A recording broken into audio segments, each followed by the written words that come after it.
el episodio anterior, la sombra tuvo un extraño encuentro con seres celestiales y como consecuencia perdió la visión y el habla.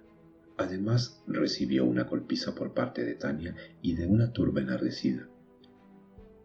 Luego de esto, Tania con su hijo en brazos y en compañía de Sophie abandonaron el lugar en busca de ayuda médica para Totis.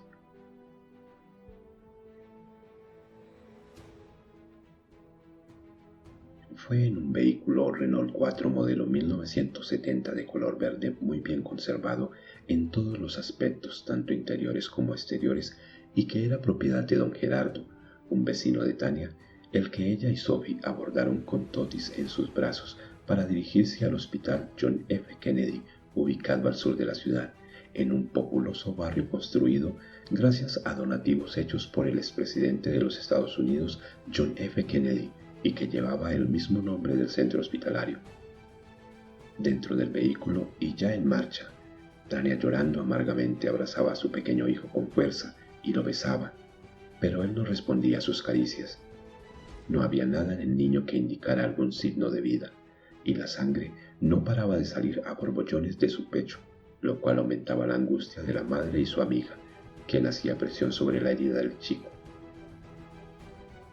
Don Gerardo exigió al máximo su automóvil ante la presión desesperada de las dos mujeres por llegar rápido al centro hospitalario en busca de atención médica para el pequeño. Sin embargo, aquella noche la suerte se hizo aliada de las dos mujeres y del intrépido conductor, ya que a esa hora el tráfico de vehículos era fluido, por lo que no encontraron mayores obstáculos a su paso y lograron llegar con gran rapidez al hospital. Una vez allí, Sophie literalmente se arrojó del vehículo y corrió hacia el interior del centro hospitalario en busca de un doctor que viniera con ella en auxilio de Totis. La angustiada mujer corrió por los pasillos del centro médico clamando por ayuda, hasta que sin poder evitarlo, tropezó torpemente con un doctor que de repente salió de una habitación. Se trataba de un atractivo hombre de 1,84 m de estatura, tez trigueña, ojos negros que contrastaban con el negro de su cabello, en el que ya empezaban a vislumbrarse algunos cabellos blancos. Una barba de escasos 3 días le agregaba a su agradable rostro un ligero toque de sensualidad que además le iba de maravilla con su atlético cuerpo, lo cual era fácil de apreciar a pesar de llevar una bata blanca muy pulcra. Tras el sorpresivo choque, los dos fueron a parar directamente al suelo de manera brusca. Sophie cayó sobre la humanidad del apuesto médico y sus rostros quedaron separados por tan solo unos milímetros. Tanto así que Sophie pudo disfrutar por unos escasos segundos de la deliciosa colonia de aquel hombre y él a su vez de la delicada fragancia femenina que expelía Sophie, la cual se acentuaba aún más por su agitación y el sudor producto de su alocada carrera y que ya empezaba a correr por su frente y mejillas, humedeciendo la tersa y suave piel blanca de Sophie. Mientras aún estaba tirado sobre el piso, la mirada del galeno pareció perderse por un momento en el profundo verde esmeralda de los ojos de la chica, quien a pesar de no llevar su mejor traje, no dejaba de ser en realidad hermosa. La situación resultó bastante embarazosa para los dos, pero terminó rápidamente en el momento en que Sophie reaccionó, poniéndose de pie y muy apenada quiso disculparse con el hombre de bata blanca por lo sucedido. Pero este la interrumpió y, como un gran caballero lo haría con una bella dama, cargó con la culpa del incidente, disculpándose de manera muy cortés y extendiendo su mano hasta estrechar la de Sophie, a la vez que, sin que pudiera evitarlo, sus ojos recorrieron sin ningún morbo el bien formado cuerpo de la joven, quien llevaba puesto un jean color negro ajustado a su cuerpo, en el que se apreciaban sus sensuales curvas, además de algo de lodo y sangre, raras señales de una noche muy difícil, mismas que se hacían presentes en su suéter color rosa. Su cabello rubio también lucía sensualmente desaliñado, lo cual alimentaba su encanto. Sophie lo notó en los ojos del médico, y esto provocó un extraño cosquilleo que recorrió todo el cuerpo de la bella jovencita, quien no estaba acostumbrada a verse dulcemente acosada por la mirada de un hombre y mucho menos uno tan apuesto como el que tenía frente a ella, lo que finalmente terminó haciendo que la chica se ruborizara, conllevándolos a una nueva situación de incomodidad que obligó a una nueva disculpa por parte del doctor, quien se aclaró la garganta con una leve tosecita. Su agitación me lleva a pensar que usted tiene una verdadera emergencia, señorita, dijo el médico, haciendo uso de su gran educación e inteligencia para salir bien librado de la embarazosa situación. Por favor, dígame cómo puedo ayudarla, solicitó el galeno con suma amabilidad, pero la bella joven no respondió. Tan solo tomó de la mano al apuesto médico y lo llevó con ella a gran velocidad, y mientras se dirigían hacia la sala de recepción del hospital al encuentro de Tania y su hijo, aprovechó y lo puso rápidamente al tanto de la situación. El doctor y la jovencita avanzaron muy deprisa por los pasillos del centro médico, llegando a la recepción al mismo tiempo que Tania hacía su ingreso por la puerta principal del hospital, causando alarma y estupor entre los que a esa hora buscaban un poco de alivio para alguna dolencia. Y no era para menos, ya que en sus brazos cargaba al pequeño Totis, cuyas ropas estaban empapadas en sangre, y la misma escurría por la pijama de Tania, que unos minutos antes era blanca, pero que en ese momento se había tornado completamente roja de la cintura hacia abajo, la cual llegaba hasta sus rodillas, y de allí hacia abajo la sangre se precipitaba por las piernas de Tania hasta llegar a sus pies descalzos, que iban dejando a cada paso una huella roja que resaltaba aún más en el pulcro piso de color blanco de aquel hospital. La escena, más allá de ser dramática e incluso aterradora, era desgarradora, pues aunque Tania no podía hablar, su rostro describía con absoluta precisión todo el dolor que le destrozaba por dentro. Al ver esta dolorosa escena, el profesional de la medicina que acompañaba a Sophie corrió hacia Tania y se presentó ante ella diciendo: «Hola, soy el doctor Javier Duarte. Yo me haré cargo», indicó de forma muy amable el médico, y de inmediato tomó a Totis en sus brazos, y la bata blanca que llevaba puesta al instante se tornó de color rojo a la altura de su abdomen. Pero esto poco le importó a Javier, quien se encontraba realmente conmovido con lo que sus ojos veían, y quiso darse prisa para llevar a Totis a la sala de emergencia. Pero Tania, en un repentino impulso, lo tomó algo brusca por uno de sus brazos, queriendo hablarle para recomendarle a su pequeño, pero no pudo porque el dolor en su garganta era insoportable y solo era superado por el que sentía en su corazón. Aún así, el experimentado médico la entendió a la perfección y con voz consoladora le dijo: «Señora, mis conocimientos vienen de Dios y mis manos harán su santa voluntad. Solo debe tener fe y le aseguro que todo saldrá bien». Acto seguido, el profesional de la medicina se dio vuelta y caminó hacia un grupo de enfermeras que ya lo esperaban con una camilla, sobre la cual el doctor Javier depositó con cuidado al pequeño Totis, para luego transportarlo muy deprisa hacia algún lugar del hospital, donde examinarlo minuciosamente y prestarle la atención requerida. Tania, que no quería separarse de su pequeño ni por un solo segundo, se apostó a un lado de la camilla y avanzó junto a ella por un largo pasillo, sosteniendo la mano de su pequeño. Al llegar al final de uno de los pasillos, ante la señal de una enfermera, Tania se vio obligada a soltar la mano de Totis y junto a Sophie, que la abrazaba dulcemente, se quedaron viendo cómo su hijo y el grupo de expertos en medicina desaparecían tras una puerta que tenía un letrero en el que se leía: «Solo personal autorizado». Tania y Sophie regresaron lentamente hasta la recepción. Allí Sophie se sentó en una de las sillas vacías. Tania, en cambio, se quedó unos segundos de pie junto a ella, como si pensara en toda la tragedia que estaba viviendo. Luego, mirando a Sophie, puso una de sus manos sobre el hombro de su incondicional amiga, mientras con la otra le indicó que permaneciera en su lugar.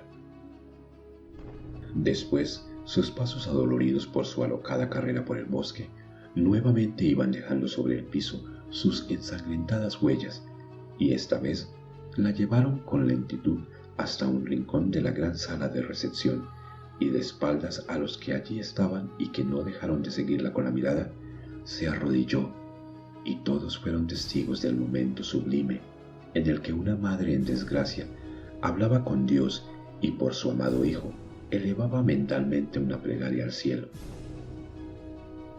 Sus gemidos de dolor y su llanto provocaron que se hiciera un nudo en la garganta de los allí presentes y algunas lágrimas se escaparon de uno que otro que con disimulo las limpió de sus mejillas con el dorso de la mano. Dentro del centro médico, el tiempo sin detenerse siguió su marcha y la noche avanzaba mientras Tania, que ya se encontraba sentada al lado de su gran amiga Sophie, entraba en una angustiosa espera. No muy lejos del hospital, en medio del bosque y muy adolorido por la gran paliza que había recibido, la sombra permanecía en el suelo ya semiconsciente y sin poder advertir que su futuro se hacía cada vez más oscuro e incierto. Ana la loca estaba a su lado, rodeada por los habitantes del sector que parecían custodiar al peligroso criminal.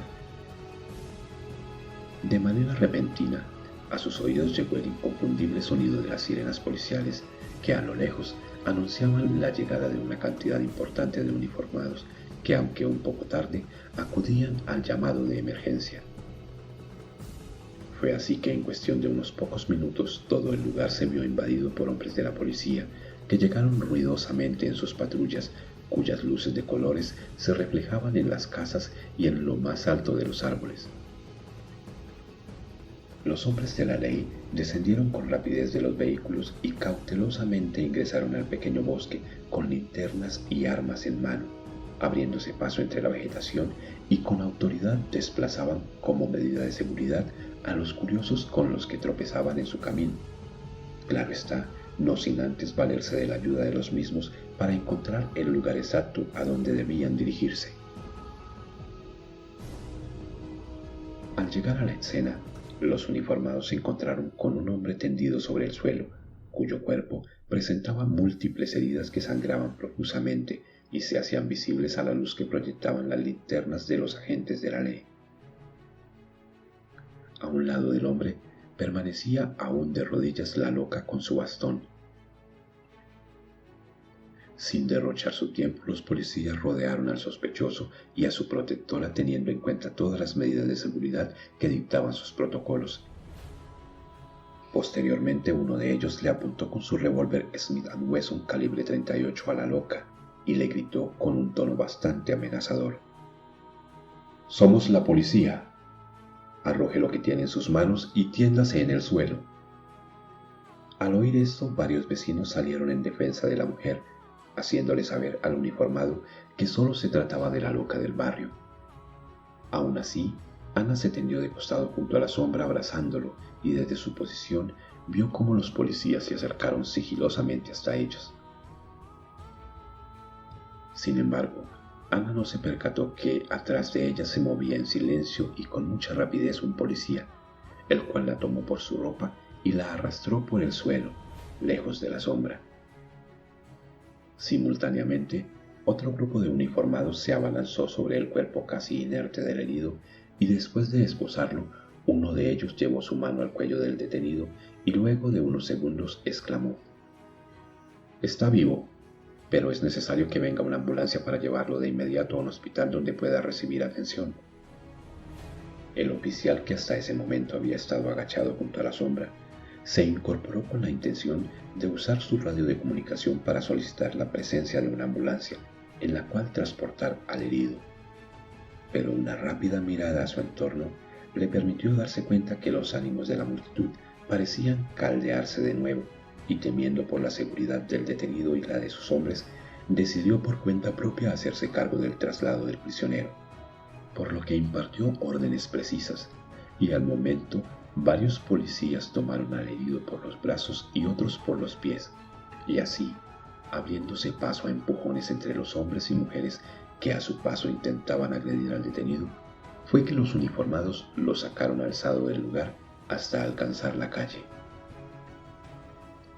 Para cuando los oficiales llegaron a la angosta callecita que separaba el bosque y las últimas casas del barrio, el bullicio de la turba reclamando justicia era más evidente y tendiente a salirse de control, por lo que los uniformados, a pesar de que el herido se quejaba constantemente de dolor, se apresuraron a colocarlo sin mayores cuidados en un vehículo policial y partieron con él a gran velocidad, dejando atrás a la multitud sedienta de venganza. En la escena, una cantidad importante de policías se encargaron de restablecer el orden y algunos de ellos aprovecharon su permanencia en el lugar para llevar a cabo todas las acciones de rutinas necesarias e inspeccionando los alrededores y entrevistando a los vecinos y curiosos, con el fin de recoger toda la información posible acerca de lo sucedido y buscando entre los presentes testigos que ayudaran en la aclaración de los hechos y facilitaran la elaboración del respectivo informe policial. Minutos más tarde, curiosamente y sin proponérselo, los policías llevaron a la sombra al hospital John F. Kennedy, el mismo hospital al que quizás no más de una hora antes había ingresado Tania con su hijo ensangrentado. El ruido de las sirenas y las luces policiales llamaron la atención de los presentes en la recepción de la sala de emergencias de aquel centro médico, muchos de los cuales se apresuraron a investigar con su mirada la razón de tanto alboroto y se encontraron de repente con un par de policías que muy afanados se acercaban hasta la entrada y desde la puerta se dirigieron a una joven mujer de bello rostro y cabello rubio que atendía la recepción, para solicitarle una camilla y la presencia de un médico. La recepcionista tomó muy deprisa el auricular de un teléfono de color negro que había sobre su escritorio y a través de él solicitó la ayuda necesaria para atender la nueva emergencia. Minutos después, por el pasillo aparecieron dos enfermeras empujando una camilla. A ellas las acompañaba un médico de aproximadamente 1,70 m de estatura. Vestía una camisa color celeste, pantalón café, unos cómodos zapatos blancos tipo tenis, todo esto bajo la ya habitual bata blanca tan común entre los profesionales de la salud. Lucía también un espeso bigote pululado de canas que delataban su avanzada edad. Además, su cabeza cubierta de cabellos blancos le daban a la apariencia de un hombre sabio y de mucha experiencia en el campo de la medicina. El hombre de bata blanca y sus dos acompañantes avanzaron hasta hacer contacto con los uniformados, a quienes les extendió su mano y acto seguido se identificó ante ellos. Buenas noches, caballeros. Soy el doctor Leonel García, jefe de turno del área de emergencias del hospital. Dígame, ¿qué tenemos, señores? Se trata de un hombre malherido, fue víctima de un linchamiento. Bien, veámoslo, dijo el galeno haciendo señas a los policías para que los guiaran, y deprisa médico y enfermeras escoltados por los dos policías se dirigieron hasta uno de los vehículos policiales. Allí el doctor Leonel se encontró con la sombra, quien ahora se quejaba con más insistencia de sus dolorosas heridas, las cuales aún sangraban, aunque en menos cantidad. El doctor Leonel, sin faltar a su ética profesional, se dio a la tarea de averiguar si el estado del paciente era propicio para moverlo o si por el contrario se haría necesario el uso de equipo especial. Fue así que tras una rápida valoración y un breve interrogatorio al que la sombra solo respondió con movimientos de cabeza, que el doctor Leonel descubrió el delicado estado del paciente, pues aparte de estar ciego y sin habla, cosa que ya la sombra sabía, el doctor encontró que tenía 5 costillas rotas, su mano derecha estaba fracturada en 3 partes, la clavícula también, y la muñeca de la mano izquierda dislocada. Sus piernas, aunque no presentaban fracturas, sí tenían golpes de bastante consideración. Sin embargo, lo que más llamaba la atención era su rostro, el cual tenía una apariencia monstruosa, debido a la sangre que emanaba de la gran herida a la altura de su pómulo izquierdo y una un poco más pequeña en la ceja del mismo lado. A eso necesariamente tenía que agregársele la gran inflamación producto de la brutal paliza que había recibido. Pese a todo esto, el doctor Leonel consideró que podía mover al paciente con sumo cuidado, sin llegar a comprometer o agravar su estado. Así que, con la ayuda de sus captores, el médico y las enfermeras que lo acompañaban lograron levantar el pesado cuerpo del herido y lo pusieron delicadamente sobre la camilla para posteriormente desplazarse con prontitud hacia el interior del hospital. A su paso por la recepción, los policías que escoltaban al detenido no pudieron evitar que todos los presentes se agolparan para ver lo más cerca posible al herido, excepto Tania, que desde hacía ya varios minutos permanecía sentada en completo silencio, con su mirada perdida en dirección al blanco piso del hospital. Pero solo estuvo así hasta que escuchó la voz de Sophie que decía: «Es él, es el hombre que atacó a Totis».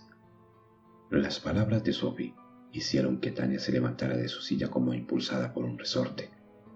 Miró a Sophie, luego a los curiosos que observaban al herido como buscando entre ellos quien le confirmara lo que había creído escuchar, pero al no tener la respuesta que buscaba, como poseída por el mismo demonio, se abrió paso a empujones entre los curiosos, derribando incluso a 2 policías para quedar finalmente frente a una camilla en la que yacía un hombre muy mal herido, al que reconoció de inmediato como el agresor de su hijo. Sin pensarlo 2 veces, se lanzó sobre él, tomándolo de la ropa con fuerza hasta llevarlo al piso, donde arremetió contra él lanzándole puñetazos con toda la fuerza de la ira que por él albergaba en su corazón, hasta que un policía se aproximó rápidamente a ella y desde atrás la tomó por la cintura.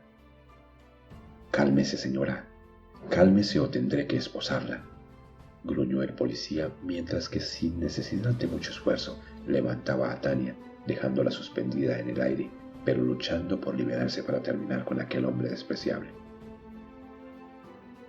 «Suéltela, déjela en paz. ¿No ve que ese hombre agredió brutalmente a su hijo?», gritó enfurecida Sophie, quien ya se enfrentaba al uniformado con la intención de liberar a su amiga de los fuertes brazos del hombre de la ley, sin lograr su cometido.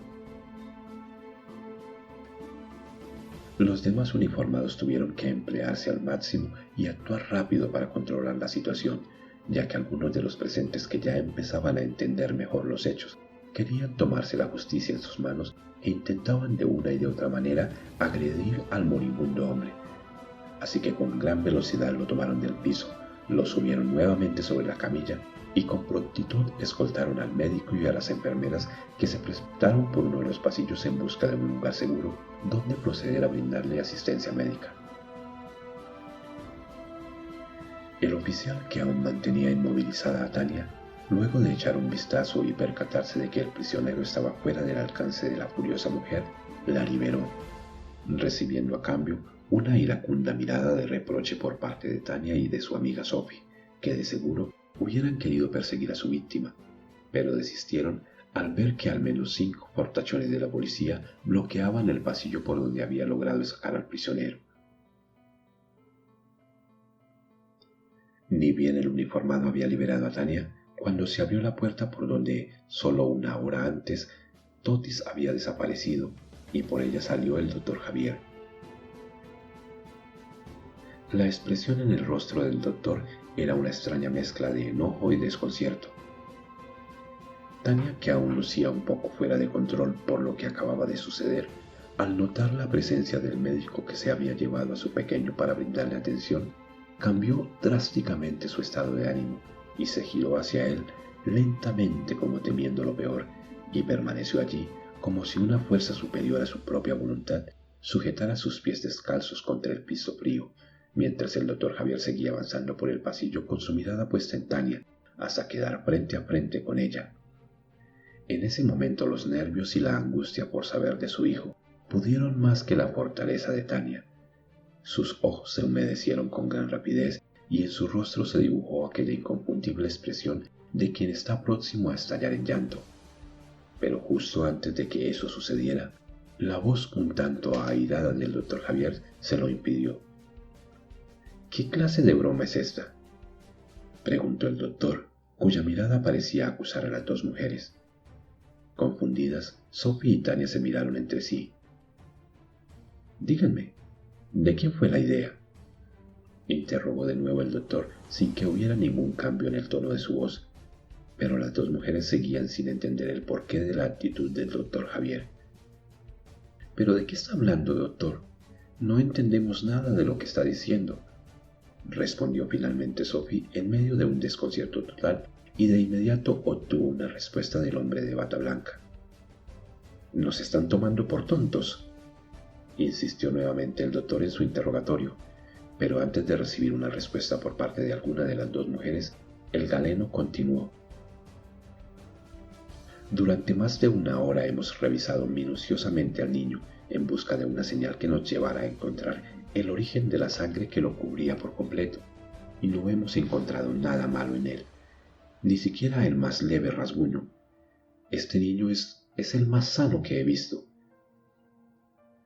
El doctor Javier hizo una nueva pausa y se disponía a preguntar el porqué de la extraña cicatriz que había encontrado en el pecho del niño, pero no tuvo tiempo para formular su siguiente pregunta, ya que al escuchar aquello, Tania y Sofía echaron a correr por el pasillo en dirección a la puerta por donde una hora antes Totis había desaparecido. ¡Ey! ¡Ey! ¡Ey! ¡Regresen! ¡No pueden entrar allí!, gritó el doctor Javier, pero era muy tarde ya y solo pudo ver cómo las dos mujeres corrían a gran velocidad por el pasillo, Tania descalza y Sophie con unos tenis color azul aguamarina con suela de goma blanca que producían un leve chillido al contacto con el piso. La mirada de Javier la siguió hasta ver que de un solo empujón abrían con violencia la puerta por donde él acababa de salir y se perdían tras de ella. Después de ingresar de manera abrupta por aquella puerta, Tania y Sophie se encontraron con un nuevo pasillo de piso igualmente impecable y 5 puertas más, 3 de ellas a la derecha y 2 más a la izquierda. La indecisión solo las detuvo por unos cuantos segundos, al cabo de los cuales, con desesperación, las dos mujeres se apresuraron a abrirlas para asomarse en busca de Totis.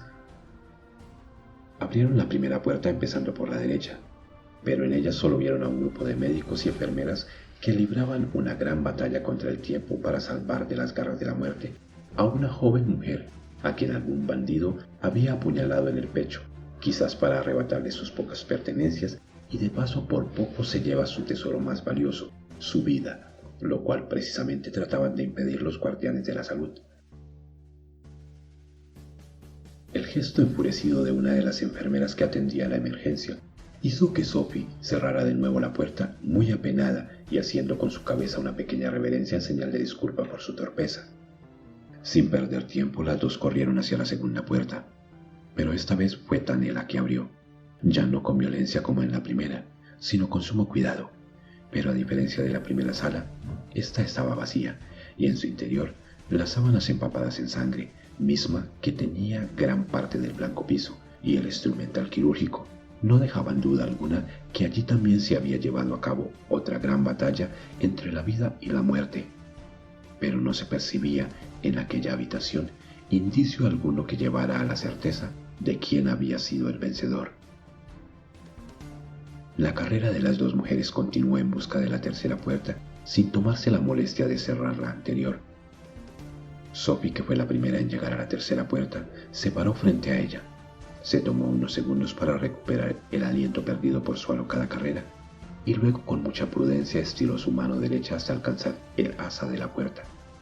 La giró y luego empujó lentamente la puerta hasta que quedó totalmente abierta, y en la entrada de esta, junto a Tania, quien llegó jadeante, permaneció por unos segundos con una indescriptible expresión de sorpresa o quizá de desconcierto en su rostro, ya que en aquella habitación, sobre una cama tendida con impecables sábanas blancas, se encontraba Totis, quien estaba con su mirada fija en dirección a la puerta, y al ver a su madre parada en la puerta, la emoción se apoderó de él. «¡Mamá, mamá!», gritó el pequeño Totis, quitándose de un solo golpe las sábanas que lo cubrían y arrojándose de la cama. Su cuerpecito estaba totalmente desnudo, pero así corrió hacia los brazos de su madre, que instintivamente ya corría hacia él. Hijo y madre se fundieron en un abrazo eterno, y con tiernos besos y caricias, Tania recibió a su pequeño, mientras Sophie se llevaba ambas manos para tapar su conmocionado rostro y las lágrimas que empezaban a descender por sus mejillas, al tiempo que muy confundida movía su cabeza de un lado a otro, como negándose a creer lo que sus ojos veían. Un Totis, quien sin un solo rasguño excepto una cicatriz en su pecho que parecía haber sanado mucho tiempo atrás, se refugiaba en los brazos de su angustiada pero feliz madre. Detrás de Sophie, recostado contra el marco de la puerta, estaba el doctor Javier, quien acababa de llegar y se quedó absorto en sus pensamientos, tratando de descifrar aquella escena que le seguía resultando incomprensible. De repente Tania soltó a su hijo y sus manos, seguidas por su vista, empezaron a recorrer todo el cuerpo de Totis buscando alguna herida, una señal que le aclarara el porqué de toda aquella sangre, misma que aún estaba impregnada en su vestido, pero no encontró nada que le ayudara a aclarar los confusos hechos que habían sucedido. Lo único que le resultó extraño fue la cicatriz que había sobre el pecho de su pequeño hijo, y sobre ella se detuvieron sus manos y su mirada.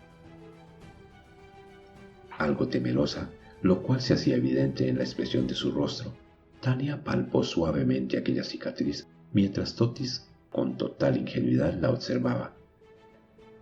Luego, sin dar crédito a lo que veía, Tania volvió su rostro hacia su amiga como extendiéndole una invitación a ver la extraña herida, y ésta se acercó con su mirada fija en la cicatriz. Llevó su mano temblorosa hacia ella y la tocó con gran delicadeza para luego volver lentamente su rostro hacia Tania, que aún mantenía su mirada puesta en ella, y las dos mujeres se miraron mutuamente, como si la una buscara en la otra una respuesta sobre el origen de aquella cicatriz, y aunque no cruzaron palabras, por la expresión en sus rostros era fácil adivinar que mentalmente las dos parecían coincidir en que nunca antes la habían visto. Además, Totis, a pesar de ser un niño muy inquieto, no había tenido antes más que un par de raspones en sus codos y rodillas, algo común en un niño de su edad, lo cual no era comparado con el tamaño de la cicatriz en su pecho. Las dudas eran muchas para Tania y Sophie, y también para el doctor Javier, quien entró en escena preguntando mientras las dos mujeres se volvían hacia él sorprendidas por su presencia. ¿Cómo es que se hizo esa herida el pequeño?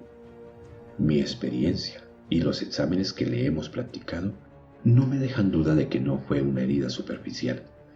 Por el contrario, todo indica que la hizo un objeto muy filoso que se introdujo profundamente de arriba hacia abajo, por lo que mi curiosidad me lleva a preguntarme, ¿cómo es que pudo sobrevivir? Las radiografías que tomamos revelan la misma cicatriz en su corazón, que de seguro debió partirse en dos en el momento en que se le produjo la lesión, por lo que... El doctor Javier interrumpió abruptamente su análisis y sin explicación alguna sus labios guardaron silencio y su mirada fue a clavarse en la pared que estaba detrás de Totis. Su rostro rápidamente adoptó la expresión de quien está presenciando un espectáculo sublime. Sus ojos parecían querer salirse de sus órbitas y, llevado por un impulso repentino, quiso levantar su mano para señalar a las dos mujeres lo que sus ojos veían, pero no tuvo las fuerzas suficientes para hacerlo. También intentó hablar, pero su lengua se había convertido en una carga muy pesada dentro de su boca. De inmediato, sus piernas flaquearon y, casi desvaneciéndose, dio 2 pasos hacia atrás para finalmente derrumbarse sobre el piso, golpeando su espalda contra la dura pared hecha a base de concreto. Sophie y Tania se olvidaron por un momento de Totis y corrieron en auxilio del médico, que cayó pesadamente como en shock y cuya mirada desorbitada permanecía fija en la pared. Siguiendo la trayectoria de la mirada del doctor, las dos mujeres buscaron con detenimiento la causa de esa extraña expresión de asombro que había en su rostro, sin encontrar absolutamente nada fuera de lo normal dentro de aquella habitación. Sin embargo, al doctor sí le era posible apreciar con gran claridad que en la pared sobre la cual estaba puesta su mirada se reflejaba la inigualable y hermosa figura de un ángel que también parecía observarlo a él. Entonces Javier escuchó una potente voz que llenó de una gran paz la habitación y que provenía de aquel ser celestial, y mientras Tania le daba suaves palmaditas en su rostro tratando de hacer que volviera en sí, el doctor permaneció durante varios minutos atento a las palabras del ángel.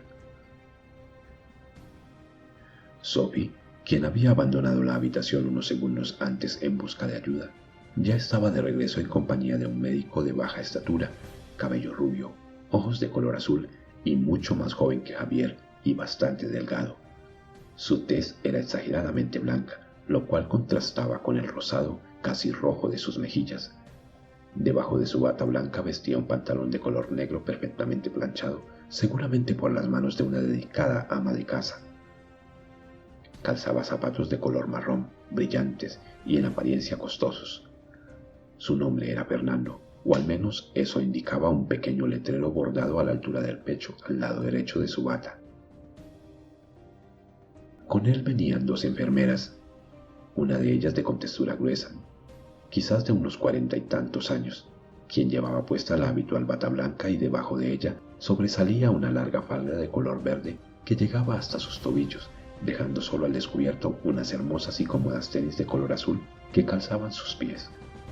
Su compañera, en cambio, una hermosa jovencita de no más de 25 años, parecía no gustarle la muy común bata blanca, y en su lugar llevaba puesto un vestido de color blanco con muchos bolsillos, el cual se ajustaba perfectamente a su exquisita figura, resaltando cada una de sus sensuales y voluptuosas curvas. Los tres ingresaron a la habitación y de inmediato se dispusieron a brindarle atención al desvanecido doctor, que ya empezaba a volver lentamente de su estado de shock, bastándole tan solo unos segundos más para que se recuperara por completo y se pusiera de pie.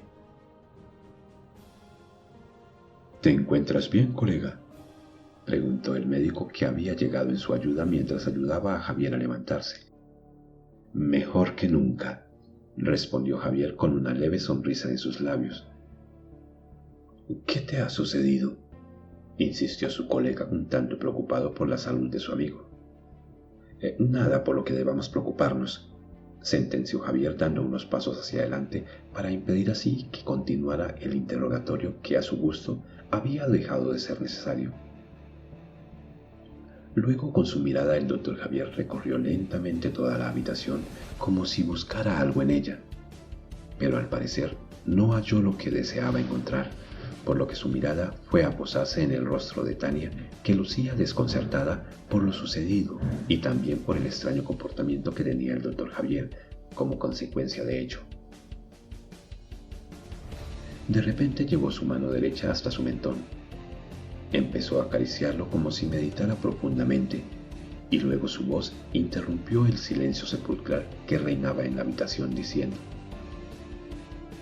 «Creo fielmente en Dios y puedo dar fe de sus grandes milagros, porque a lo largo de mi carrera he visto cosas increíbles que solo pueden ser obra de sus manos, tan increíbles como la que mis ojos acaban de ver en esta habitación.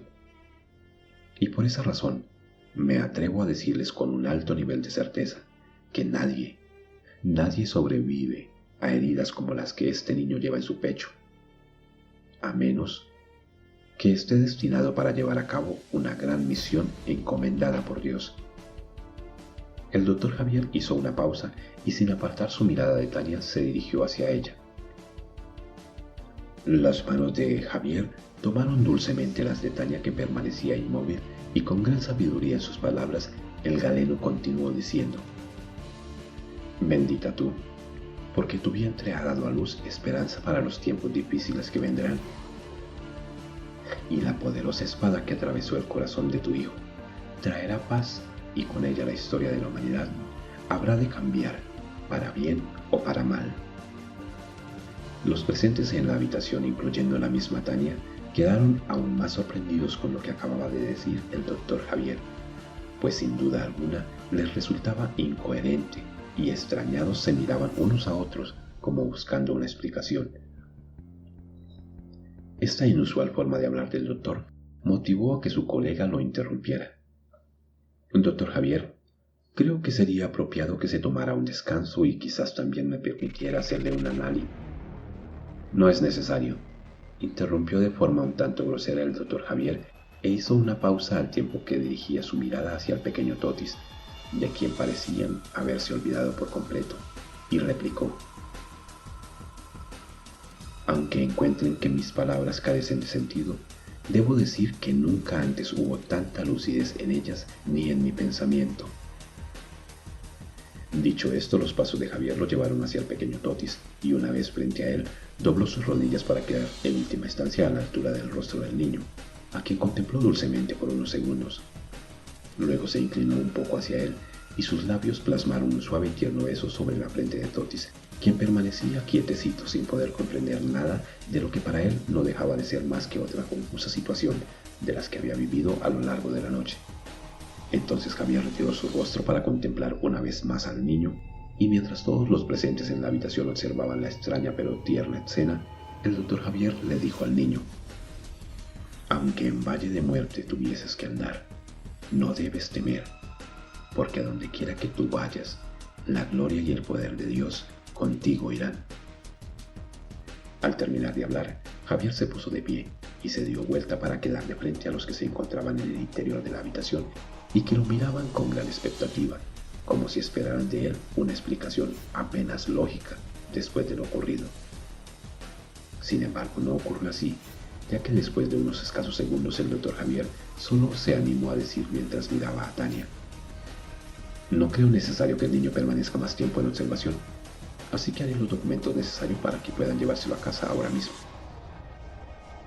Luego Javier abandonó la habitación sin pronunciar ni una sola palabra más, pero consciente de que cualquier explicación que hubiera dado respecto a lo sucedido minutos antes solo habría generado más confusión de la que ya existía en cada uno de los que estaban en aquella habitación, y por supuesto también hubiese puesto en duda su estado de salud.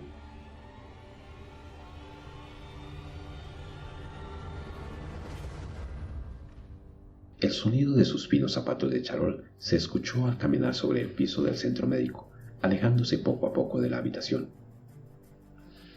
Una vez el doctor Javier se hubo marchado, Sophie y Tania se miraron mutuamente, volvieron a ver a Totis, luego al doctor y las enfermeras que, igual que ellas, permanecían dentro de la habitación, quizás igual o más confundidas que ellas.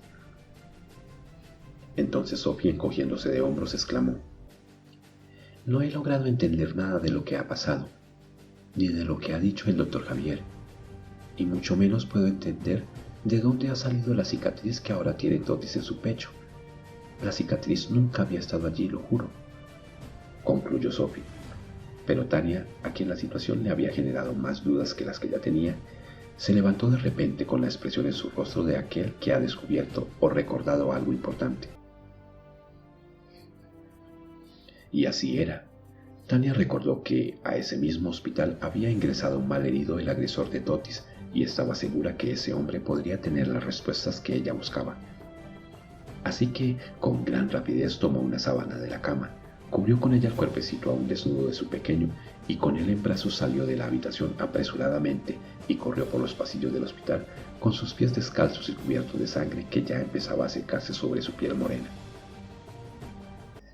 Detrás de ella corría Sophie, quien, como si fuera cosa del destino, a los pocos metros volvió a chocar con el doctor Javier al doblar en uno de los pasillos, solo que esta vez el encuentro fue menos aparatoso, y Sophie fue a parar en los fuertes brazos de Javier, que la acogieron con tierna firmeza, impidiendo que cayera sobre el suelo, lo cual provocó entre los dos un peculiar cruce de miradas, acompañadas de un leve y ligero coqueteo que no duró más de lo que Sophie tardó en ofrecer confusas disculpas y emprender de nuevo su carrera. «Espera, ¿qué es lo que ha pasado?», interrogó Javier. «Es lo que trato de averiguar», respondió a gritos Sophie, sin detener su marcha y despertando la curiosidad de Javier, que pronto estaba corriendo hasta darle alcance a una afanada Sophie que trataba de no perder de vista a Tania, quien corría velozmente delante de ellos. Finalmente, Sophie le dio alcance a Tania, y ésta por medio de señas le hizo entender lo que buscaba. Más adelante, en uno de los pasillos, los tres se detuvieron frente a una enfermera que caminaba con algunas medicinas en sus manos y preguntaron por el hombre herido que había sido traído por la policía. La enfermera se dio vuelta y les indicó: «Deben continuar por este pasillo y doblar en el siguiente a la derecha, pero les advierto que la policía custodia el lugar y no le permitirán el acceso a la habitación del prisionero». Tania hizo caso omiso de la advertencia y se dirigió deprisa por el pasillo, seguida muy de cerca por su gran amiga y el doctor Javier, quienes aprovecharon su corta parada para acortar la distancia a solo un par de zancadas. Tania continuó por aquel largo corredor hasta llegar al final del mismo y dobló tal y como le había indicado segundos antes la enfermera, y al hacerlo se encontró con un nuevo pasillo, pero este estaba repleto de policías que de inmediato se volvieron hacia ella, sin poder evitar que sus rostros se llenaran de sorpresa al ver el aspecto de Tania, que lucía bastante desaliñada. Además, la pobre Tania estaba agotada por todas las incidencias de una noche de horror que parecía no tener final. Así que, frustrada, desistió y regresó sobre sus pasos hasta donde estaba Sophie, que la abrazó con gran dulzura y comprensión, mientras que, sin poder comprender nada, el pequeño Totis escudriñaba con su mirada a los uniformados y las extrañas cosas que sucedían a su alrededor. En ese preciso momento, de manera repentina se escuchó un gran alboroto que provenía de la sala de espera en la recepción, y Tania volvió sobre sus pasos casi tropezando con Sophie y el doctor Javier, que apenas se habían recuperado el aliento. Luego tomó por el pasillo hacia la recepción para enterarse de lo que sucedía. A medida que se acercaba, el alboroto se hacía más fuerte. Era evidente que allí se estaba produciendo un gran enfrentamiento, y solo unos pasos más bastaron para verlo con sus propios ojos, pues al llegar a la sala se encontró con una cantidad considerable de policías que frente a la puerta de entrada lidiaban torpemente con una muchedumbre de hombres y mujeres que luchaban por ingresar al lugar. Durante algunos segundos, Tania observó sin comprender, hasta que alguien entre la multitud gritó: «¡Es ella! ¡Es ella! ¡Tania! ¡Tania, queremos hacerte unas preguntas!», irrumpió una voz. «¿Ha sobrevivido la criatura?», interrogó alguien más, y luego las preguntas fueron tantas que no se entendían y se vieron opacadas por el estallido de los flashes de las cámaras fotográficas y las luces de las cámaras de televisión. Fue así como Tania comprendió enseguida que ella y su hijo eran la razón del intenso movimiento de periodistas en las afueras del hospital y que habían venido para entrevistar a los protagonistas de una noticia que ya era de conocimiento de todos aquellos que para aquella época gozaban del privilegio de contar en sus hogares con un televisor, aunque fuera a blanco y negro. Sintiéndose acechada por aquella multitud, Tania se regresó por el pasillo buscando refugiarse de las potentes luces de los flashes que encandilaban sus ojos y destellaban en el interior del hospital como fuegos artificiales. Y de regreso, Sophie y el doctor salieron a su encuentro, y los tres desaparecieron por los pasillos, lejos del alcance de aquella morbosa muchedumbre. La radio y la televisión emitían constantemente boletines con información sobre los hechos ocurridos, además de una descripción del agresor, la cual mencionaba su inconfundible tatuaje en el brazo. La detallada información que continuamente era suministrada había sido obtenida por periodistas a través de las entrevistas realizadas a algunos curiosos unas horas antes, cuando acudieron al barrio donde vivía Tania para cubrir la noticia desde el mismo lugar donde ocurrieron todos los hechos. La descripción que los testigos brindaron acerca del agresor fue tan exacta que causó un inusual movimiento en el comando del ejército, a donde la información llegó rápidamente. Poco después de que la información llegara, 4 militares de alto rango, entre ellos el recién ascendido brigadier general Fabián Barrantes, se reunieron de emergencia y a puerta cerrada en una sala denominada Sala de Situaciones Especiales, ubicada en un tercer piso de un complejo militar ubicado sobre la carrera Avenida Séptima, en el sector norte de la ciudad. La sala era a prueba de ruidos, solo tenía una ventana desde la cual se apreciaba la carrera Séptima, una de las principales avenidas de la ciudad. El vidrio de la ventana era impresionantemente grueso, con seguridad a prueba de balas y algo más. En la habitación solo se apreciaban una mesa ovalada de gran tamaño, sobre la cual había una jarra de vidrio con agua y 12 vasos igualmente de vidrio. Alrededor de la mesa había 12 sillas forradas en cuero de color negro en perfectas condiciones. En una de las paredes colgaba un hermoso cuadro del gran libertador Simón Bolívar montado sobre su caballo blanco, y un teléfono de color rojo sobre un pequeño mueble de madera ubicado a un lado de la ventana, cuyas cortinas permanecían cerradas, completaba el escaso mobiliario de aquella habitación destinada para la toma de trascendentales decisiones. La información que de buena fuente habían recibido los altos mandos fue analizada con minuciosa cautela por los 4 militares, provocando que en sus rostros se notara una gran sensación de ansiedad y preocupación. Al cabo de unos minutos de reunión, en la que incluso se discutió acaloradamente, el general Barrantes, quien tiempo atrás fuera comandante de la Sombra, se levantó de su silla, tomó el teléfono de color rojo que había sobre la mesa e hizo una corta llamada, girando órdenes explícitas y de cumplimiento inmediato a quien contestó el teléfono al otro lado de la línea. Posterior a la llamada realizada por el general Barrantes, un comando militar integrado por 20 hombres fuertemente armados, quienes llevaban sus rostros cubiertos con pasamontañas que solo permitían ver sus ojos, partieron desde un batallón cercano, en varios vehículos tipo camioneta de la marca Toyota 4x4, color negro y vidrios oscuros en dirección al sur de la ciudad, movimiento que efectuaron a una gran velocidad. Los habilidosos conductores de aquellos vehículos usaron vías alternas y atajos que les permitieron llegar más rápido a su objetivo, lo cual lograron minutos más tarde, cuando los 5 vehículos se detuvieron frente a la entrada del Hospital John F. Kennedy. El rechinar de las llantas al frenar llamó la atención de los periodistas que aún permanecían en las afueras del hospital en espera de conseguir una nota fresca y que se volvieron para ver cómo aquellos hombres encapuchados y fuertemente armados bajaban de los vehículos dirigiéndose con prisa hacia ellos.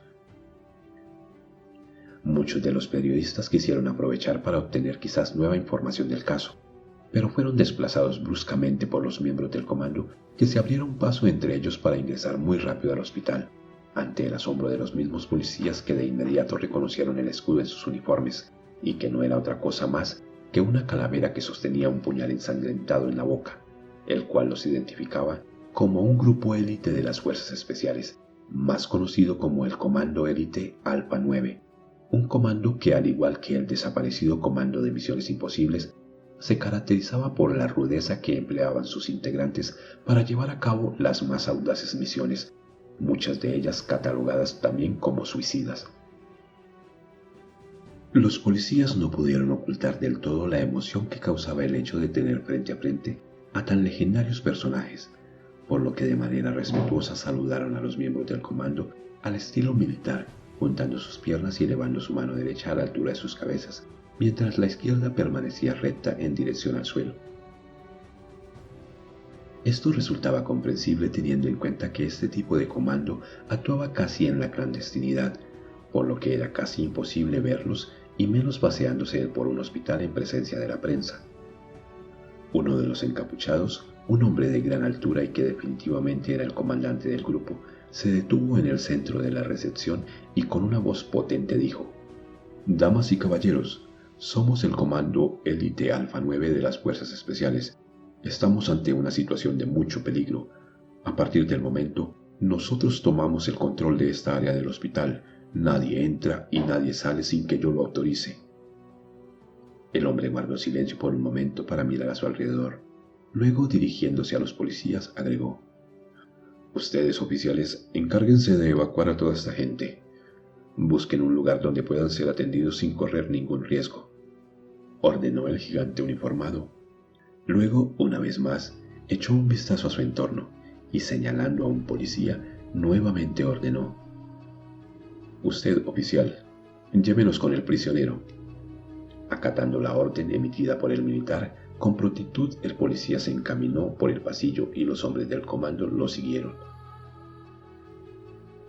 Luego de un corto recorrido por los pasillos del hospital, el oficial de policía y los militares finalmente llegaron a la habitación donde se encontraba la sombra, cuya puerta estaba custodiada por 2 desprevenidos policías que reaccionaron con gran nerviosismo y se apresuraron a saludar al verse sorprendidos por la gran comitiva militar.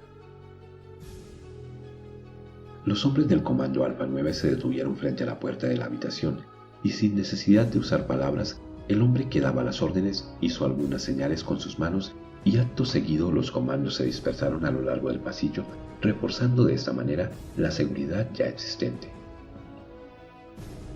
El comandante del grupo se quedó por unos segundos parado frente a la puerta. Luego giró la perilla, la empujó con su mano muy lentamente y entró en la habitación.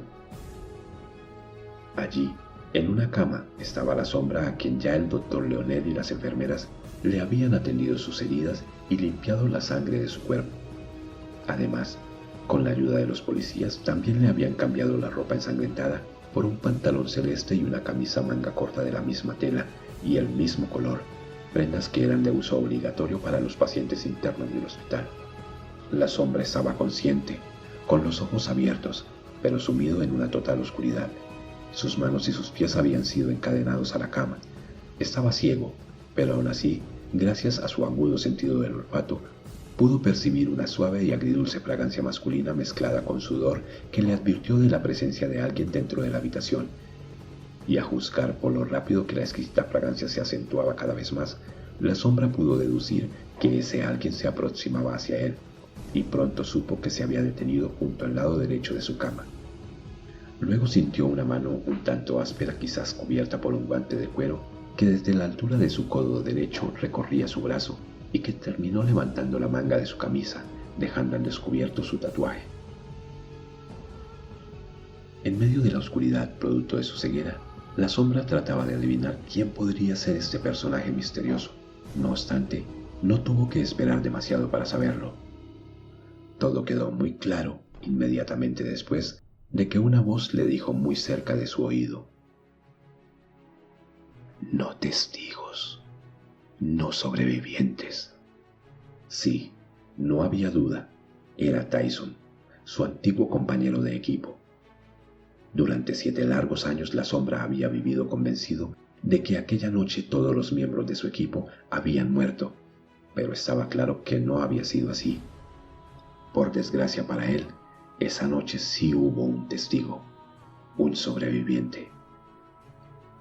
La sombra quiso saltar de la cama, pero las cadenas se lo impidieron y luchó inútilmente durante varios minutos por ponerse de pie, mientras Tyson reía de forma descarada, como saboreando una contundente victoria.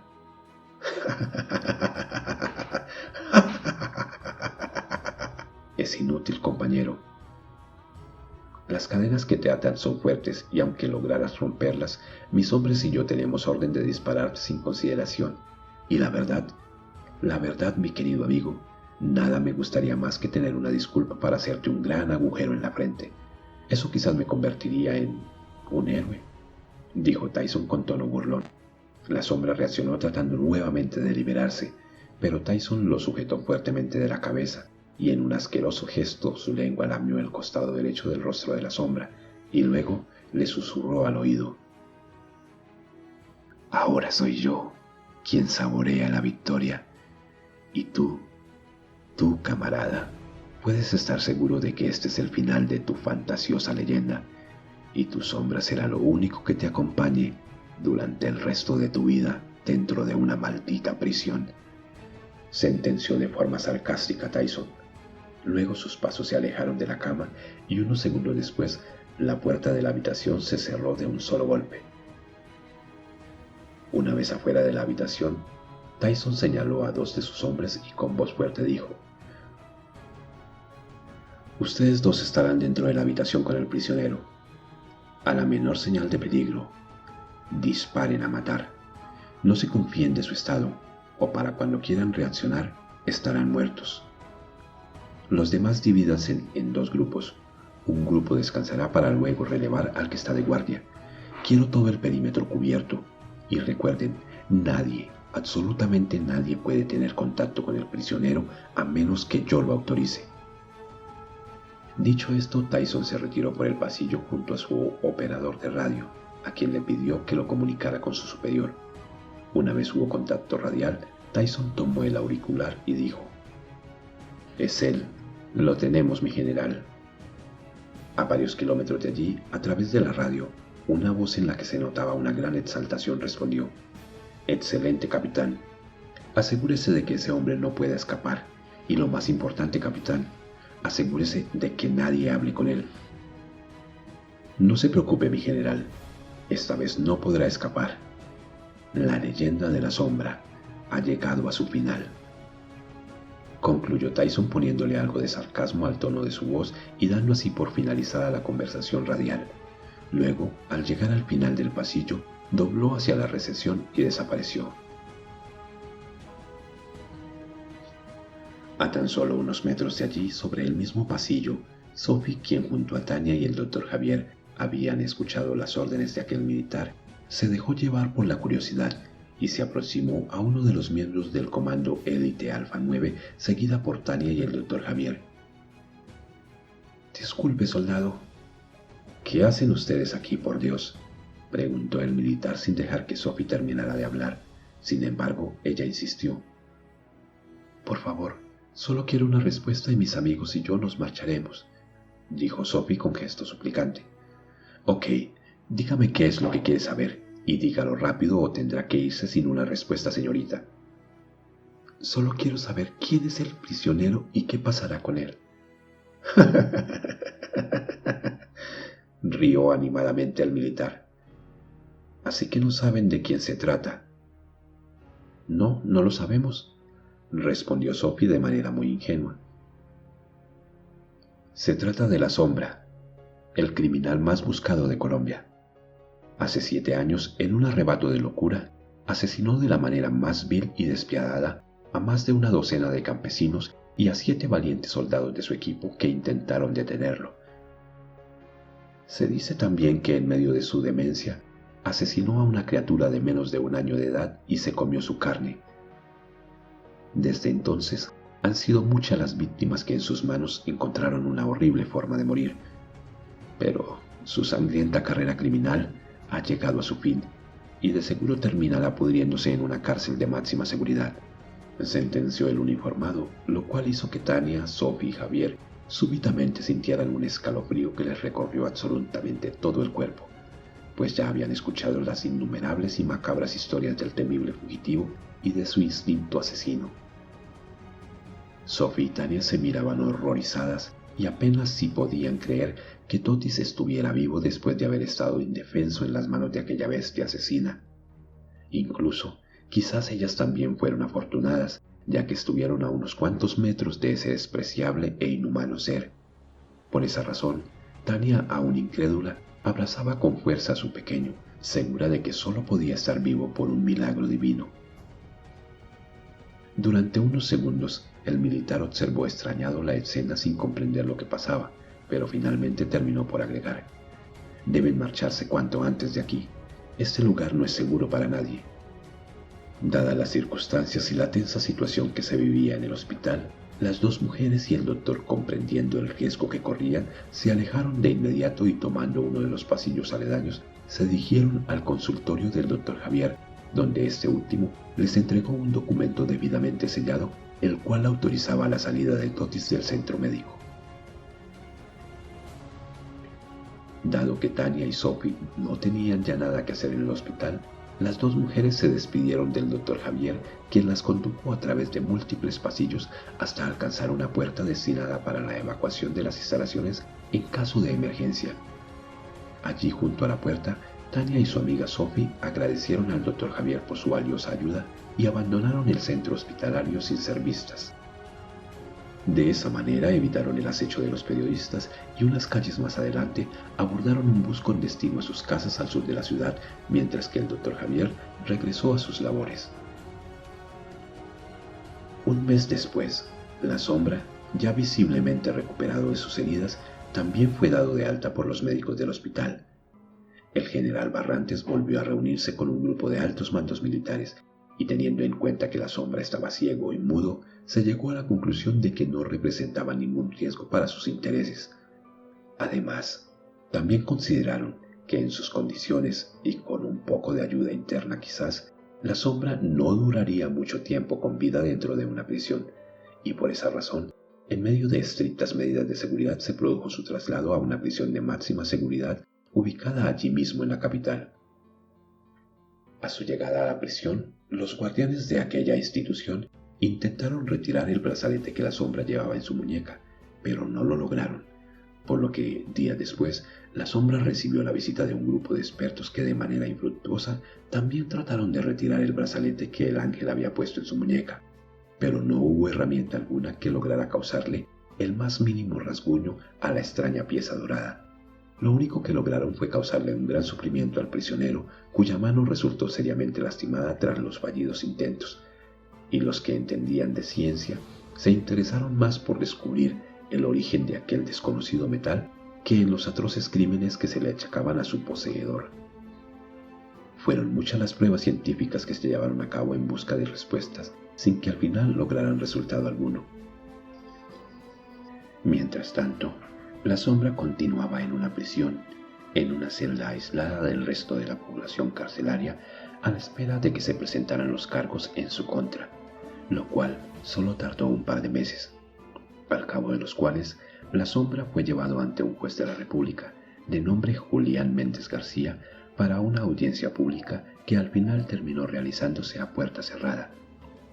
Esto debido a los disturbios provocados por familiares de las víctimas y ciudadanos que, al ver a la Sombra, se dejaban llevar por un odio definitivamente inducido por la forma morbosa en que los medios de comunicación se habían ensañado con la sombra y amenazaban con tomarse la justicia en sus manos.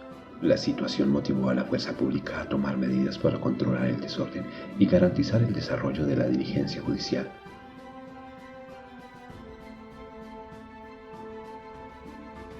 A la audiencia acudieron la fiscal encargada del caso, de nombre Mariana Rabán, Roberto Cartín, un abogado de oficio quien fuera nombrado como defensor de la sombra, y un número no determinado de familiares de las víctimas, así como periodistas ávidos de información con que saturar las noticias matutinas. En presencia de estos se leyeron 72 cargos por asesinato, entre los que destacaban los 14 campesinos, una criatura de menos de un año de edad, 7 compañeros de equipo que murieran en aquella desastrosa operación. Los demás asesinatos correspondían a militares que habían muerto como consecuencia de los innumerables operativos que se realizaron para capturarlo en diferentes zonas del país y que terminaron trágicamente. Por otra parte, la fiscal Mariana hábilmente aprovechó el odio que estas acciones habían generado entre toda la población y logró que el juez aceptara la declaración escrita de Ana la Loca, la cual constaba en el informe policial que se había levantado con motivo del asesinato de Jordi más de 5 años atrás, declaración que mencionaba a un hombre con un tatuaje igual al que tenía la sombra en el mismo brazo. Para este fin, la fiscal alegó que debido a lo traumático de la situación y a la oscuridad de la noche, Ana habría podido confundir el color de la piel del asesino, mas no su tatuaje, el cual había descrito con absoluta precisión. De esa manera, a la sombra también se le achacó el vil asesinato de Jordi. La noticia corrió rápidamente, refrescándole la memoria a todo un país que años atrás se había estremecido con el asesinato de Jordi y desató una reacción en cadena, y como consecuencia la gente se lanzó a las calles para pedir la pena de muerte para el hombre al que los periodistas llamaron el monstruo. En el próximo episodio, mientras la sombra se enfrenta a una justicia implacable, Tania recibe del Dr. Javier una terrible y devastadora noticia. Si te ha gustado este video, obséquiame un like y déjame un comentario. Suscríbete si aún no lo has hecho y no olvides activar la campanita de notificaciones. Así sabrás qué día publicaré el siguiente episodio. Hasta pronto. Muchas gracias.